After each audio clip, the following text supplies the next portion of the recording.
आज 12th class भौतिक विज्ञान सेट 346 BU 2023 का सेकंड पार्ट शुरू करते हैं। पहला पार्ट में 4 खा तक क्वेश्चंस करा दिए गए थे। अब इस पार्ट में 4 गा से शुरुआत करते हैं क्वेश्चंस की। पहले नंबर पे क्वेश्चन 4 गा दिया गया है। धारावाही वृत्ताकार कुंडली के केंद्र में उत्पन्न चुंबकीय क्षेत्र की तीव्रता के सूत्र का निगमन। तो सबसे पहले ये देख लेते हैं कि कुंडली क्या होती है और उसके लिए चुंबकीय क्षेत्र केंद्र पर कैसे ज्ञात करते हैं। देखिए, सबसे पहले हम करेंगे कि लूप के कारण केंद्र पर चुंबकीय क्षेत्र निकाल लेंगे, फिर कुंडली के कारण निकाल लेंगे। अब लूप और कुंडली में क्या अंतर होता है? जो सिंगल फेरे का तार होता है, एक फेरे का या तार होता है, उसको कहते हैं लूप। और जब उस फेरे में, उस लूप में कई फेरे हो जाएं, कई लूप मिलकर आपस में क्या बनाते हैं? कुंडली मिलकर बनाते हैं। यानी कुंडली एक ऐसी युक्ति होती है जिसमें कई फेरे होते हैं तार के, ठीक, तो उसको कहते हैं कुंडली। तो सबसे पहले हम लूप के कारण केंद्र पर चुंबकीय क्षेत्र निकाल देंगे और फिर मान लेंगे कि कुंडली में तार के कैपिटल N फेरे हैं, तो N से गुणा कर देंगे तो हमको कुंडली के कारण केंद्र पर चुंबकीय क्षेत्र पता लग जाएगा। ठीक है, सबसे पहले देखते हैं। माना स्मॉल a त्रिज्या की एक कुंडली है जिसका केंद्र O है, चुंबकीय क्षेत्र ऊपर की ओर V वेक्टर है। इस कुंडली में धारा I प्रवाहित हो रही है और कुंडली या लूप का एक छोटा सा भाग है जिसकी लंबाई कितनी है? dl है जाकर। तो पहले dl के कारण केंद्र पर चुंबकीय क्षेत्र ज्ञात करेंगे। देखिए, माना स्मॉल a त्रिज्या की एक वृत्ताकार कुंडली है जिसमें फेरों की संख्या कैपिटल N है। इस कुंडली के केंद्र पर चुंबकीय क्षेत्र ज्ञात करना है।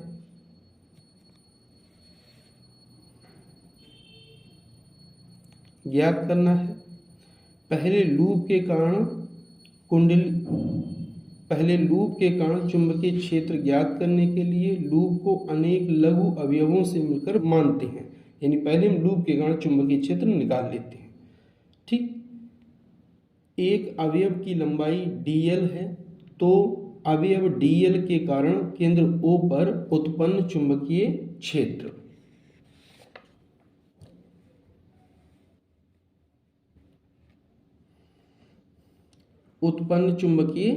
वायु सेवर्ट के नियम से आ जाते हैं। वायु सेवर्ट का नियम होता है dV बराबर म्यू0 अपान में 4 पाई I dl sine theta upon में a स्क्वायर होता है। dl को केंद्र से मिलाने वाली रेखा, आप देखिए dl लंबाई इस तरह से है और केंद्र से मिलाने वाली रेखा यानी जो त्रिज्या होगी वो इस तरह से होगी, तो ये बीच में कोण कितना होगा? थीटा बराबर 90 डिग्री हो जाएगा। तो dl को केंद्र से मिलाने वाली रेखा तथा dl लंबवत हैं, अतः थीटा बराबर कितना होगा? 90 डिग्री होगा। तो dv बराबर म्यू0 अपान में 4 पाई हो जाएगा I dl अपान में a स्क्वायर। थीटा बराबर 90 डिग्री रख जाएगा और साइन 90 का मान होता है 1, तो यहाँ से 1 हट जाएगा जाकर। अब हमने dl लंबाई के कारण निकाल लिया। अब हम पूरे लूप के कारण जब निकालेंगे तो जोड़ देंगे। देखिए, यानी समेशन का प्रयोग करेंगे। पूरे लूप के कारण केंद्र पर उत्पन्न चुंबकीय क्षेत्र, तो V बराबर हो जाएगा समेशन इंटू में dV हो जाएगा। अब देखिए, समेशन उसके पास जाएगा जिसमें चेंज होता है, जिसमें परिवर्तन हो रहा है। तो म्यू0 4 पाई में कोई परिवर्तन नहीं, बाहर निकाल दिए। I धारा जिसमें प्रवाहित हो रही उसमें भी कोई परिवर्तन नहीं, बाहर निकाल दिए। a स्क्वायर त्रिज्या है, उसमें कोई परिवर्तन नहीं, a स्क्वायर बाहर निकालिए। चेंज क्या होगा? dl, अभी हमने छोटा अवयव माना और लूप तो कई अवयवों से मिलकर बना होगा, तो इस समेशन का चिन्ह पहुंच जाएगा dl के पास में।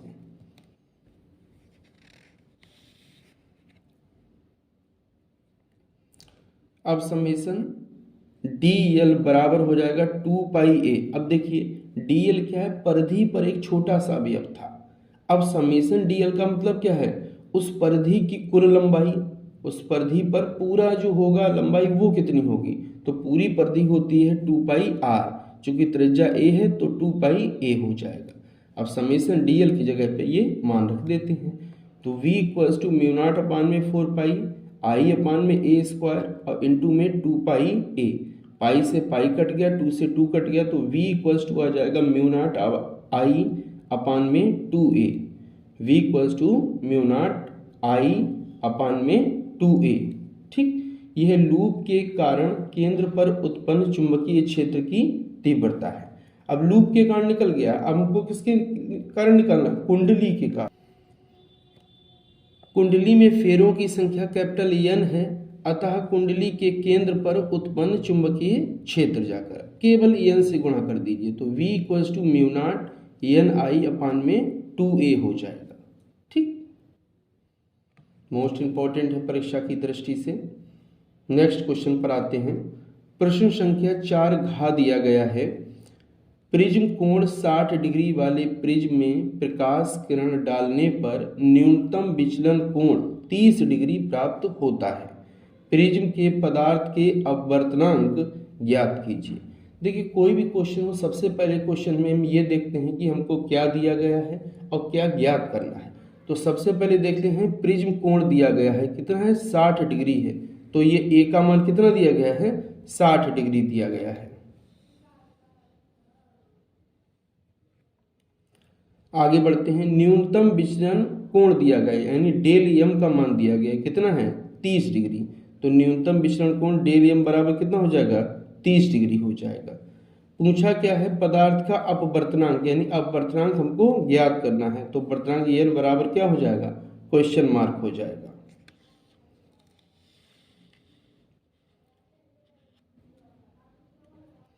अब सूत्र पर आते हैं, एन बराबर होता है साइन ए प्लस में डेल एम अपान में 2 और डिवाइड में, कंप्लीटली डिवाइड में साइन ए अपान में 2 हो जाता है। साइन ए का मान कितना दिया है, 60 डिग्री, तो 60 रख दिया है। डेल एम का मान कितना दिया है, 30 रख दिया, डिवाइड बाई 2 हो गया, तो 60 और 30 90, 90/2 हो गया, 90/2 लिख लिए। साइन a/2, ए का मान कितना है, 60/2 हो जाएगा, तो साइन 30 हो जाएगा। यहाँ साइन 45 हो गया, यहाँ साइन 30 हो गया। साइन 45 का मान होता है 1/√2, साइन 30 का मान होता है 1/2। ये 2 ऊपर चला जाएगा, ये 2 ऊपर चला जाएगा, हल करेंगे √2 आ जाएगा। √2 बराबर होता है 1.414 जाके, बस यही आंसर है।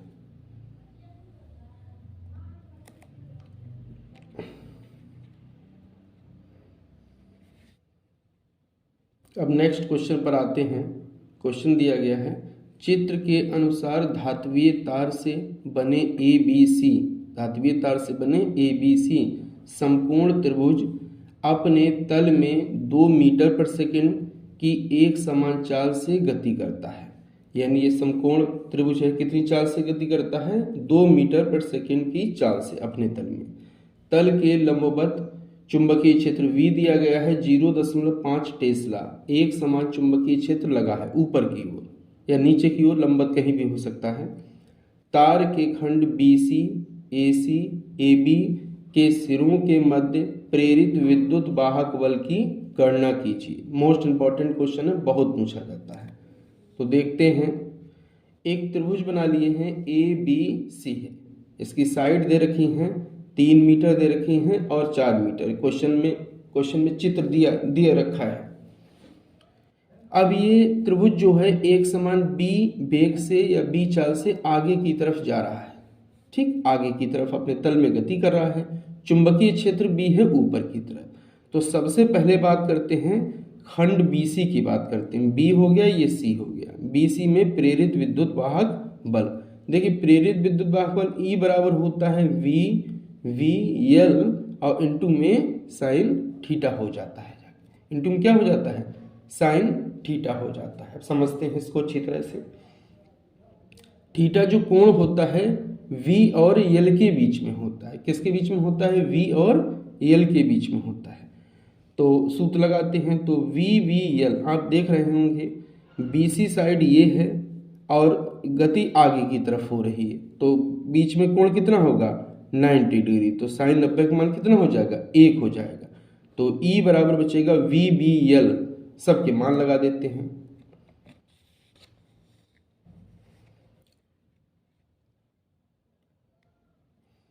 वी बी एल, तो वी का मान 0.5 है, वेग 2 है, लंबाई इस साइड की कितनी है बीसी की 4 है। बीसी की लंबाई आप कितनी देख रहे हैं चित्र में, 4 देख रहे हैं। बीसी की लंबाई 4 है तो यहाँ 4 मल्टीप्लाई कर लिए तो ई बराबर आ जाएगा 4 वोल्ट जाकर।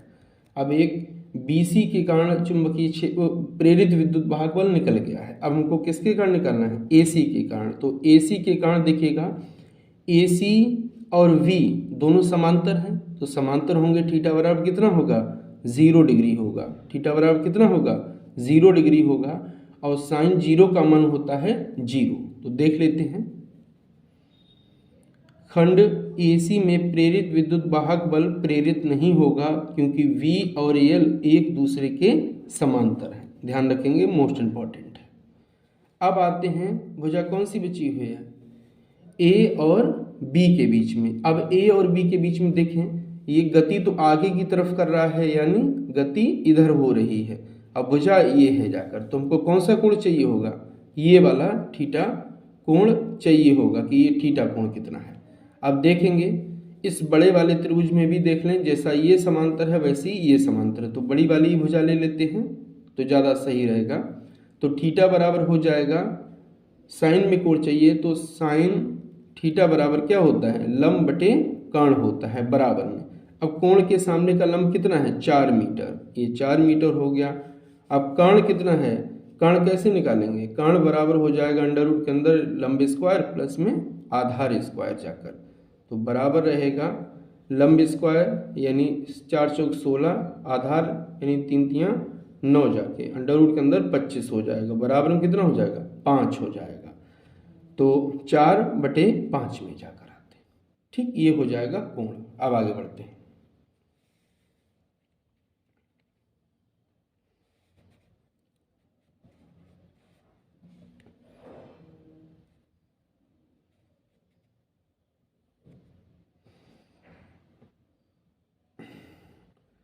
खंड ए बी पर प्रेरित विद्युत वाहक बल, देखिए साइन थीटा बराबर लंब बटे कर्ण हो गया 4/5 हो गया जो वहाँ बताए थे। तो ई बराबर हो जाएगा v B l sine theta हो जाएगा। तो वी का मान कितना है चुंबकीय क्षेत्र 0.5, बे कितना है 2 है, लंबाई एल कितनी है, ए बी वाली भुजा की 5 है, ए बी वाली भुजा की 5 लंबाई है, साइन थीटा का मान कितना 4/5, जब हल करेंगे तो 4 वोल्ट आ जाएगा। नेक्स्ट क्वेश्चन पर आते हैं। 5 का दिया गया है, एक उत्तल लेंस से 15 सेंटीमीटर दूर एक वस्तु रखी है, इसका प्रतिबिंब लेंस के दूसरी ओर 30 सेंटीमीटर की दूरी पर बनता है। जब एक अवतल लेंस को इस उत्तल लेंस के संपर्क में रख दिया जाता है तो प्रतिबिंब 30 सेंटीमीटर आगे खिसक जाता है। दोनों लेंसों की फोकस दूरी हमको ज्ञात करनी है, ये क्वेश्चन दे रखा है। देखिए क्वेश्चन क्या है, सबसे पहले हमको एक उत्तल लेंस लेना है और उस उत्तल लेंस में बाईं ओर 15 सेंटीमीटर की दूरी पर क्या रखी है, एक वस्तु रखी है। देखिए चित्र को समझिए ध्यान से, एक उत्तल लेंस रखा है, एक वस्तु रखी है, कितनी दूरी पर है 15 सेंटीमीटर। यह जो अपना प्रतिबिंब बनाती है वो दूसरी ओर बनाती है 30 सेंटीमीटर। ये देखिए प्रतिबिंब बना दिया ऊपर जाकर 30 सेंटीमीटर। अब ये कह रहा है इस उत्तल लेंस के संपर्क में एक अवतल लेंस का रख देते हैं। अवतल लेंस का काम होता है किरणों को फैलाना, तो ये प्रतिबिंब अब ऊपर ना बनकर ओडैश पर बनेगा, क्योंकि अवतल लेंस किरणों को थोड़ा फैला देगा, जब फैला देगा तो ये दूर मिलेंगी जाकर, तो ये दूर मिलेगी जाकर यहाँ पर। अब ये कह रहा है जब ये मिलती हैं तो पहले प्रतिबिंब से 30 सेंटीमीटर और दूरी पर बनता है। तो पहला ये है, यहाँ से 30 सेंटीमीटर और दूर लगा दीजिए, यहाँ से 30 सेंटीमीटर और दूर बनता जाके है। तो अब ये कह रहे हैं कि उत्तल लेंस और अवतल लेंस की फोकस दूरी ज्ञात कीजिए। तो एक बार क्वेश्चन हम पहले उत्तल लेंस के लिए हल करेंगे और बाद में अवतल लेंस के लिए हल करेंगे। समझते हैं, देखिए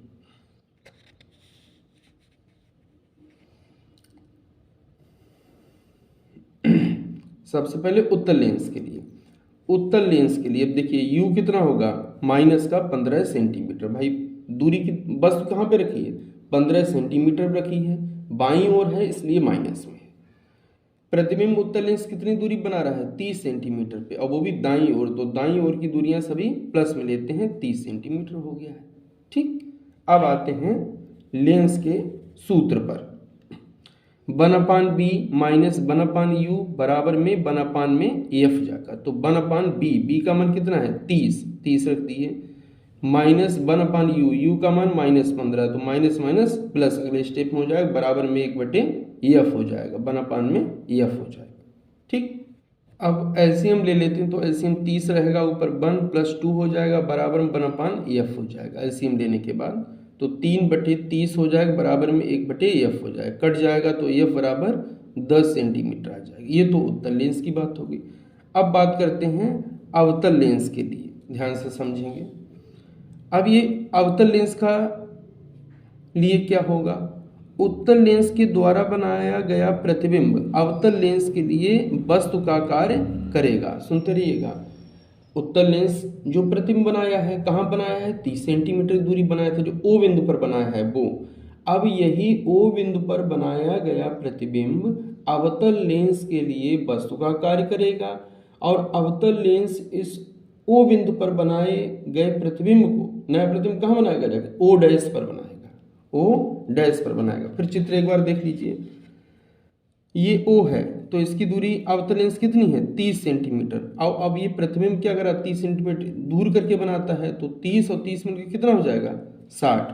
अब यानी प्रतिबिंब की दूरी कितनी हो जाएगी, 60 हो जाएगी, वस्तु की दूरी 30 हो जाएगी। दोनों दूरियां आप देख रहे होंगे दाईं ओर हैं, और दाईं ओर की दोनों दूरियां प्लस में ली जाती हैं, तो प्लस में ले ली जाएगी।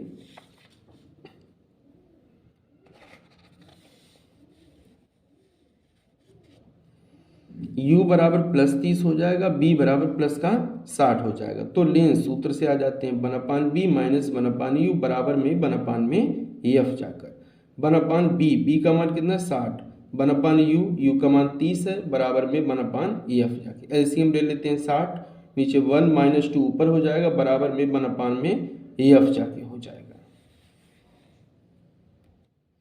आगे बढ़ते हैं, ऊपर -1 नीचे 60, बराबर में 1/एफ, उल्टा कर देंगे तो एफ बराबर -30 सेंटीमीटर जाके। नेक्स्ट क्वेश्चन पर आते हैं, बहुत पूछा जाता है। प्रश्न संख्या 5 खा दे रखी है, परावर्ती दूरदर्शी का किरण आरेख खींचिए, इसकी कार्यविधि स्पष्ट कीजिए तथा इसकी तुलना अपवर्ती दूरदर्शी से कीजिए। तो सबसे पहले हमको क्या करना है, परावर्ती दूरदर्शी का किरण आरेख खींचना है, कार्यविधि बतानी है, फिर इसकी तुलना करनी है। तो देखिए, परावर्तित दूरदर्शी में एक अवतल दर्पण होता है, बड़े द्वारक और बड़ी फोकस दूरी का, दूसरा समतल दर्पण दिखाया गया है। ठीक, अब पढ़ते हैं। अच्छा, एक यहाँ पर और उत्तल लेंस होगा, अवाणक उत्तल लेंस होगा। ठीक, यहाँ से हम देखेंगे जाके तो प्रतिबिंब यहाँ कहीं बनेगा, जाके समझते हैं चित्र को अच्छी तरह से।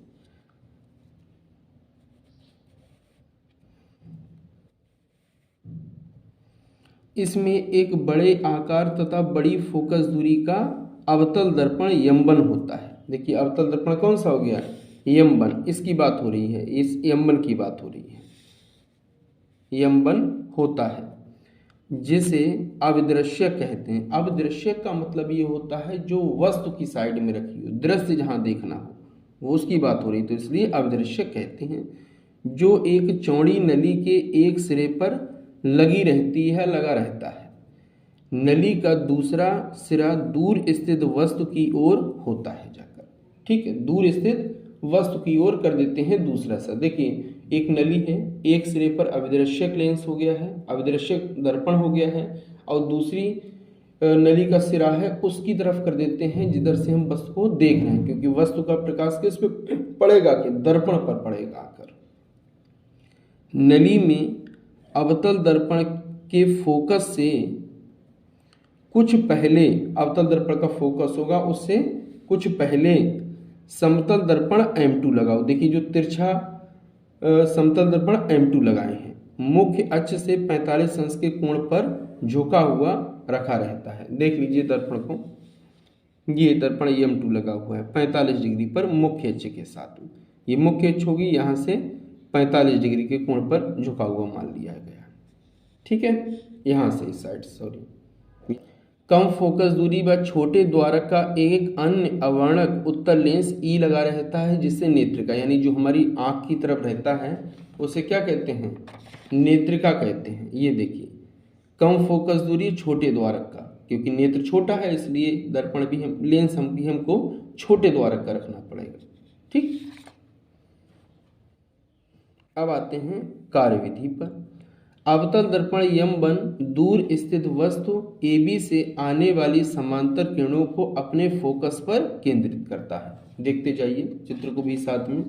ये वस्तु AB है, यहाँ से प्रकाश किरण आ रही है, इस दर्पण पर आपतित हो रही है। ये देखिए समांतर किरण, एक ये और एक ये वाली। ठीक, परंतु ये किरणें फोकस पर केंद्रित हो जाती, लेकिन उससे पहले क्या रखा हुआ है, समतल दर्पण रखा हुआ। पूर्व फोकस से पहले 45 डिग्री कोण पर झुके समतल दर्पण M2 पर आपतित होती हैं। तो पहले M2 पर आपतित होंगी, क्योंकि पहले रख दिया है समतल दर्पण जाकर। अब देखें, समतल दर्पण इन किरणों को परावर्तित करके AB का छोटा वास्तविक उल्टा प्रतिबिंब A'(A1B1) बनाता है। देखें यहाँ चित्र को देख लें फिर एक बार। ये क्या करता है, इन किरणों का छोटा, यहाँ से दोनों किरण यहाँ से आई, इस दर्पण से टकराएंगे। दर्पण से टकराने के बाद एक नीचे नेत्रिका की तरफ चली जाएगी, दूसरी भी नेत्रिका, जहाँ पर ये काटेंगी A1B1, यही हमारा कौन सा प्रतिबिंब हो जाएगा, अभी जो दर्पण बना रहा है A1 और B1 हो जाएगा, वास्तविक और उल्टा प्रतिबिंब। तो देखें, वास्तविक उल्टा प्रतिबिंब A1B1 बनता है। नेत्रिका E द्वारा A1B1 का वास्तविक सीधा और बड़ा प्रतिबिंब। अब देखिए ये तो नेत्रिका बन गया। अब नेत्रिका का काम क्या है, जाकर नेत्रिका का काम क्या है, दूसरी जगह प्रतिबिंब बनाना। तो नेत्रिका क्या करेगी, A1B1 का वास्तविक सीधा और बड़ा प्रतिबिंब A2B2 स्पष्ट दृष्टि की न्यूनतम दूरी तथा अनंत के बीच में बना देगी। A1B1 का जो बड़ा प्रतिबिंब है, वास्तविक है, बड़ा है, सीधा प्रतिबिंब A2B2 कहाँ बना देगी, स्पष्ट दृष्टि की न्यूनतम दूरी पर। देखिए ये किरणें यहाँ पर आई, फिर यहाँ से ये किरणें यहाँ पर आई, यहाँ चली गई, फिर इनको पीछे बढ़ाइए, पीछे बढ़ाएंगे तो यहाँ पहुँचेगी। ऐसी नेत्रिका से ही टकराई, इसको पीछे हटा के ले जाइए भाई, थोड़ा उत्तल लेंस से थोड़ा अंदर की तरफ झुकेंगी जाकर, तो अंदर ये वाली आ रही थी, अंदर की तरफ थोड़ा झुकी, इसको फिर पीछे हटाइए, ये यहाँ पर पहुँचती जाकर। तो A2 और V2, तो बड़ा, सीधा और वास्तविक प्रतिबिंब स्पष्ट दृष्टि की न्यूनतम दूरी तथा अनंत के बीच में बनता है। जब प्रतिबिंब A1B1 नेत्रिका के फोकस पर बनता है तो अंतिम प्रतिबिंब A2B2 अनंत पर बनेगा। बिल्कुल B1 अगर नेत्रिका के फोकस पर बनेगा तो फोकस पर रखी हुई वस्तु का प्रतिबिंब कहाँ बनता है, अनंत पर बनेगा, अनंत पर बनेगा। यही कार्यविधि है इसकी, मोस्ट इंपॉर्टेंट है, लगभग हर साल पूछा जाता है, तो अच्छे से तैयार करें इसे। नेक्स्ट पर आते हैं, परावर्ती दूरदर्शी की अपवर्ती दूरदर्शी से तुलना है। तो परावर्ती दूरदर्शी में प्रकाश का अवशोषण बहुत कम होता है। देखिए, जब परावर्ती दूरदर्शी में प्रकाश का अवशोषण कम होगा तो जो प्रतिबिंब बनेगा वो बहुत चमकीला होगा, यानी स्पष्ट होगा और चमकीला होगा। दूसरा, परावर्ती दूरदर्शी द्वारा बना अंतिम प्रतिबिंब वर्ण विपतन दोष से पूर्णतः मुक्त होता है, यानी वर्ण विपतन की प्रॉब्लम नहीं रहती कि किस कलर का है प्रतिबिंब, तो ये समस्या खत्म हो जाती है परावर्ती दूरदर्शी में।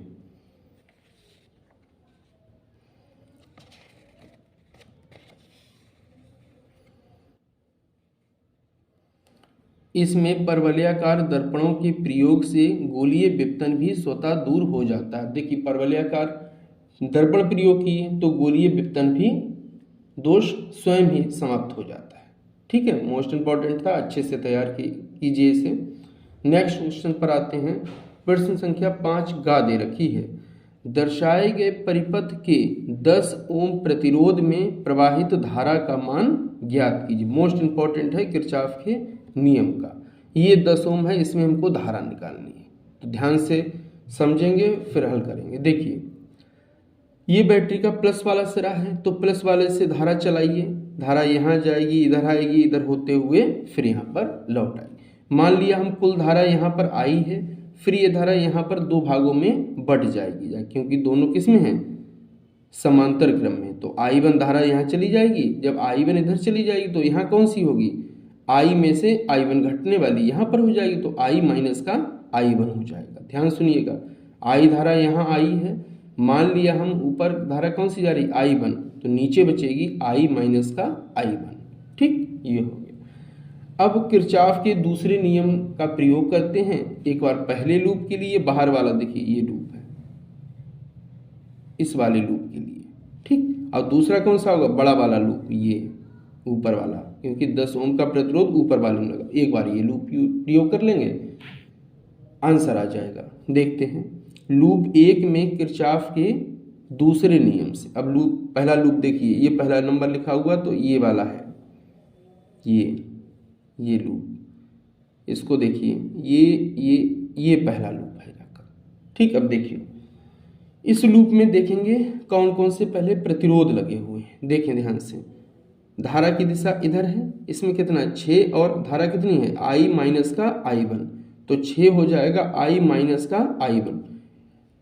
दूसरा नियम तो समझ रहे होंगे, E बराबर कितना होता है, समेशन E बराबर होता है IR, और वो भी समेशन में, यानी धारा I और R का गुणनफल जाके। तो R कितना है 6, I कितना है I माइनस का I1 पहले के लिए। अब यही धारा आती है 3 वाले, कितनी धारा यहाँ पर I, तो 3 और गुणा में I जाके। अब देख लेते हैं इसमें कोई सेल तो नहीं लगा, तो सेल लगा है 4.5 वोल्ट का, तो 4.5 वोल्ट हो गया। ठीक, व्यवस्थित करके लिख लेते हैं इसको।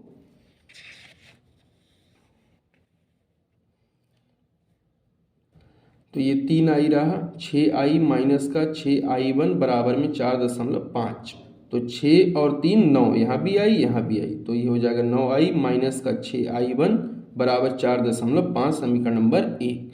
अब देखिए दूसरे लूप की बात होगी, ये बड़ा वाला लूप है, ये जाकर ये बड़े वाले लूप में देखें प्रतिरोध कौन कौन से सबसे पहले लगे हुए हैं। एक 10, इसमें धारा I1 होगी, यहाँ पर 3, यहाँ धारा कितनी होगी I होगी। तो सबसे पहले इसी देख लेते हैं, ये 10 I1 हो गया और 3 I हो गया है। अब सेल की बात करते हैं, सेल को देख लीजिए, यहाँ 4.5 है, यहाँ पर 3 है। अब देखिए ये प्लस वाला है, प्लस वाला किससे मिल रहा जाके है, माइनस वाले से। जब प्लस वाला माइनस वाले से मिले तब जो कुल विद्युत वाहक बल E होता है वो घटाकर निकालते हैं। अगर प्लस वाला माइनस से मिले तो कुल विद्युत वाहक बल घटा के ज्ञात करते हैं, यानी 4.5 माइनस का कितना हो जाएगा 3, भाई यहाँ पर 4.5 है, यहाँ पर 3 है, जाकर देखते हैं 4.5 माइनस का 3 घट जाएगा तो बचेगा 1.5, समीकरण नंबर 2। अब देखिए समीकरण 1 और 2 में देखिए, और दूसरी सबसे चीज़ ये है जरूरी कि हमको 10 ओम प्रतिरोध में क्या निकालना है, धारा है, और धारा 10 ओम वाले में कितनी है I1 है, तो I1 का मान निकालना है, यानी I2 कट जाए कोई दिक्कत नहीं, पहली समीकरण ये दूसरी समीकरण है। ठीक है, अब देखेंगे यहाँ पर 9I दे रखा है, यहाँ पर 3I, तो इस समीकरण को हम किससे गुणा कर देते हैं, आगे 3 से गुणा करके घटा देंगे तो I से I कट जाएगा, I1 का मान निकल आएगा।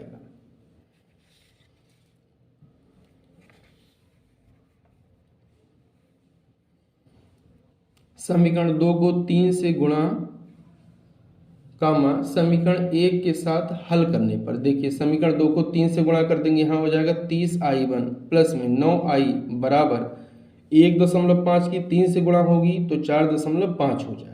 समीकरण 1 को लिख लेते हैं नीचे, I वाले टर्म को एक तरफ और I1 वाले टर्म को एक तरफ, I वालों को एक तरफ, तो माइनस का 6I1 प्लस का 9I बराबर 4.5। चिन्ह बदल देते हैं, यहाँ माइनस के प्लस, यहाँ प्लस माइनस, यहाँ प्लस यह माइनस, कट जाएंगे दोनों टर्म तो बचेगा, ये जुड़ जाएंगे 36I1 बराबर में 0, तो I1 बराबर 0, अतः 0, अतः 10 ओम प्रतिरोध में प्रवाहित धारा शून्य होगी, यानी 10 ओम प्रतिरोध में कोई धारा प्रवाहित नहीं होगी।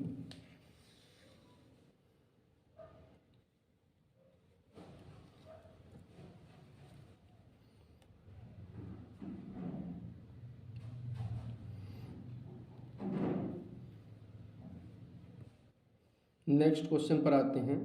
प्रश्न संख्या 5 घ दे रखा है।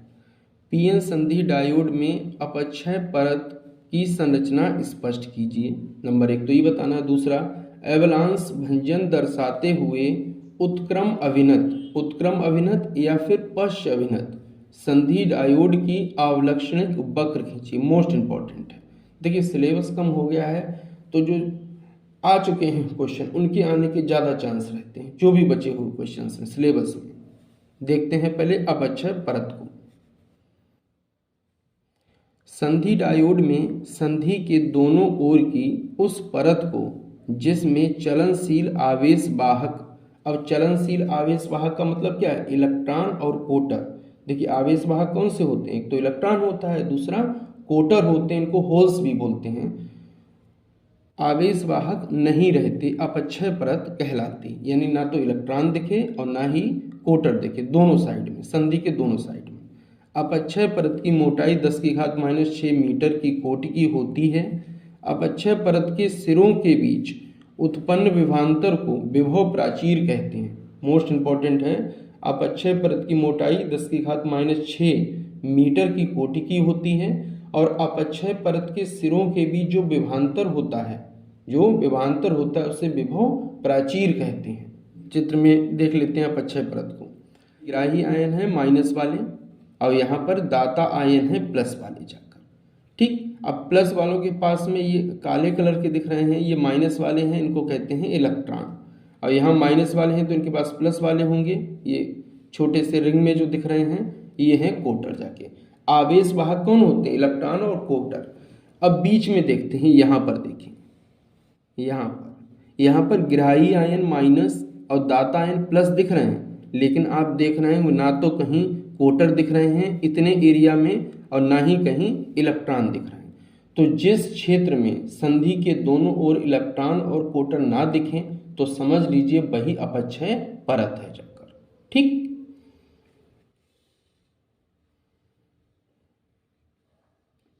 अब आते हैं एवलांस भंजन पर। देखिए उत्क्रम अभिनत संधि डायोड में पश्च दिशिक वोल्टेज बहुत अधिक हो जाने पर पहले हम क्या करते हैं? देखिए रिवर्स वाइज्ड या फिर उत्क्रम अभिनत में संधि डायोड है, धीरे धीरे हम वोल्टेज बढ़ाना शुरू करते हैं। जब वोल्टेज बढ़ाएंगे तो धारा का भी मान बढ़ता जाता है। अब एक स्थिति ऐसी आती है कि जब वोल्टेज हम बहुत अधिक बढ़ा देते हैं तो धारा एकाएक बहुत बढ़ जाती है। देखते हैं, उत्क्रम अभिनत संधि डायोड में पश्च दिशिक वोल्टेज बहुत अधिक हो जाने पर अल्पसंख्यक वाहक बहुत अधिक गतिज ऊर्जा अर्जित कर लेते हैं। अब देखिए वोल्टेज लगाया है तो अल्पसंख्यक वाहक होंगे। अल्पसंख्यक का मान मतलब समझ रहे हैं, जो कम संख्या में रहे होंगे, और बहुसंख्यक का मतलब जो अधिक संख्या में, इलेक्ट्रॉन कोटर की बात हो रही है। अल्पसंख्यक वाहक अधिक गतिज ऊर्जा अर्जित कर लेते हैं। गतिज ऊर्जा जिससे कि संधि के समीप सह संयोजक बंध टूट जाते हैं। जब गतिज ऊर्जा अधिक अर्जित कर लेंगे तो वो कहेंगे अब हम बंधे नहीं रहेंगे, अब हम स्वतंत्र हो जाएं, क्योंकि ऊर्जा हो गई है ज़्यादा, तो सह संयोजक बंध टूट जाता है। अब सह संयोजक बंध में इलेक्ट्रॉन और कोटर दोनों होते हैं, तो इलेक्ट्रॉन और कोटर युग्म मुक्त हो जाते हैं। ये इलेक्ट्रॉन कोटर युग्म अन्य इलेक्ट्रॉन कोटर युग्म को मुक्त कराते हैं। भाई इनमें गतिज ऊर्जा, ये मुक्त हो गए, अभी दूसरे टकराएंगे जाकर, तो जब दूसरे से टकराएंगे तो वहाँ सह संयोजक बंध टूटेगा और वहाँ टूटेगा तो वहाँ भी इलेक्ट्रॉन और कोटर निकलेंगे, मुक्त हो जाते हैं। इस प्रक्रिया में बहुत अधिक संख्या में इलेक्ट्रॉन कोटर युग्म मुक्त हो जाते हैं, बहुत अधिक संख्या में। अब जब बहुत अधिक संख्या में मुक्त हो जाएंगे तब पश्च धारा का मान एकाएक बहुत अधिक बढ़ जाता है। देखेंगे, देखिए ये वोल्टेज बढ़ाते गए तो यहाँ पे 10 वोल्टेज जैसे ही आए हैं तो एकदम धारा बहुत बढ़ गई है इधर की तरफ, तो पश्च धारा का मान एकाएक बढ़ जाता है। वक्र का CD भाग जो दिखाया गया है वही है। इस स्थिति को एवलांस भंजन कहते हैं, यानी एक ऐसी स्थिति जिसमें पश्च धारा का मान एकाएक बढ़ जाए तो ऐसी स्थिति क्या कहलाती है? एवलांस भंजन कहलाती है। और वह पश्च वोल्टेज जिस पर पश्च धारा एकाएक बढ़ जाती है, अब वोल्टेज की भाई हम रिवर्स वोल्टेज बढ़ाते जा रहे हैं, तो एक जब रिवर्स वोल्टेज ऐसी आई थी 10 वोल्ट की, जब धारा का मान पश्च धारा का मान एकाएक बढ़ गया तो वह वोल्टेज भंजक वोल्टता कहलाती है। मोस्ट इंपॉर्टेंट है। इसका अथवा वाला एक क्वेश्चन दे रखा है, एक्स दिशा में गतिशील प्रकाश किरण ई वाई बराबर 300 sine omega t minus k x upon C volt प्रति मीटर द्वारा प्रदर्शित है।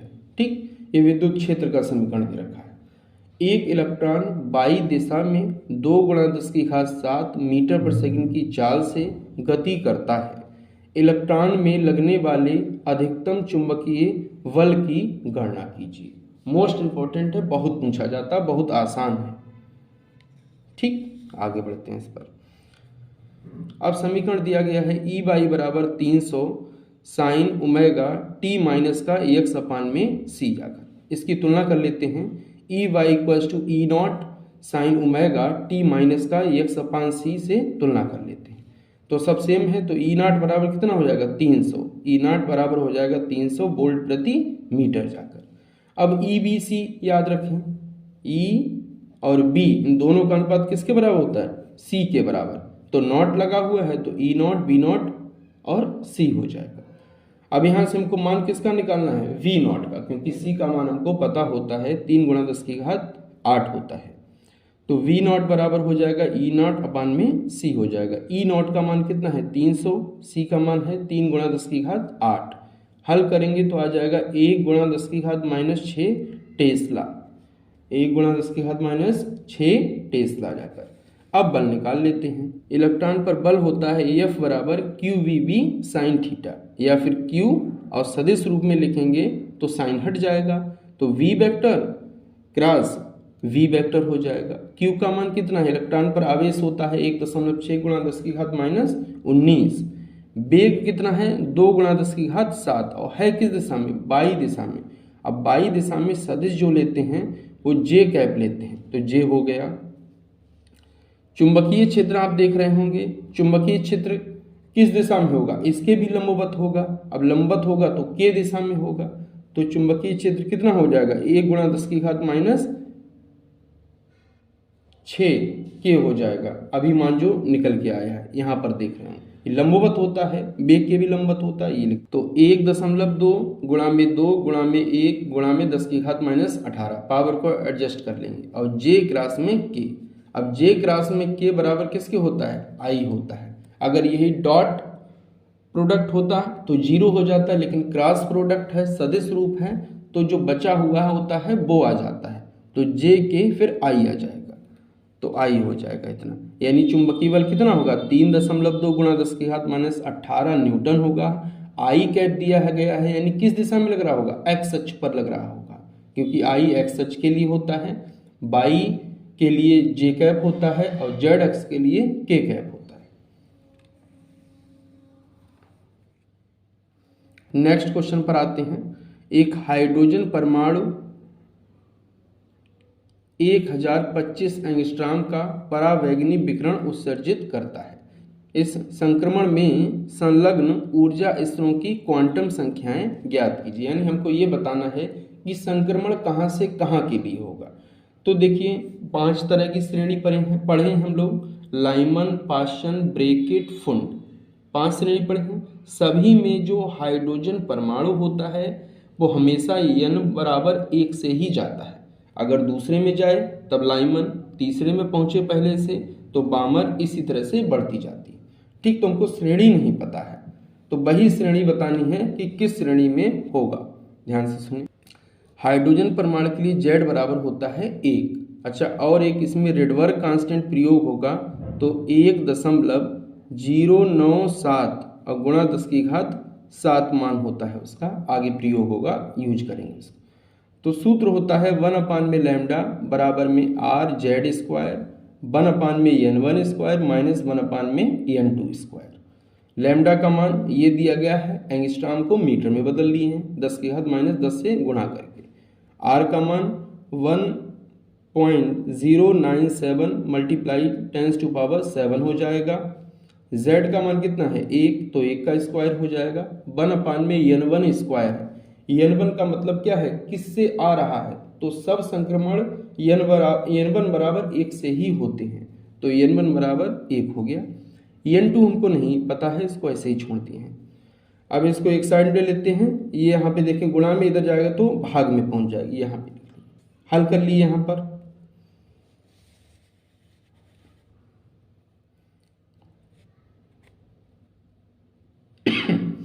हल कर लिए। अब 1/में n2 स्क्वायर, ये माइनस का, इसको इधर ले जाइए, इसको इधर ले आइए, उल्टा कर लेते हैं। नीचे गुणा कर लीजिए, गुणा करने पे इतना आ जाएगा, ऊपर एलसीएम ले लीजिए, इतना आ जाएगा।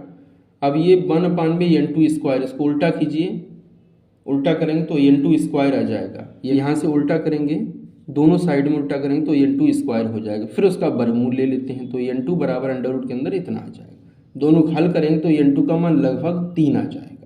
तो संक्रमण 1 से 3 तक किया जाता होगा। अब 1 से 3 तक किया जाता तो श्रेणी कौन सी होगी, बाल्मर होगी। बाल्मर होगी क्योंकि बाल्मर में ही हाइड्रोजन परमाणु 1 से n1 बराबर 1 से n बराबर 3 में जाता है, यानी पहली कक्षा से तीसरी कक्षा में जाता है।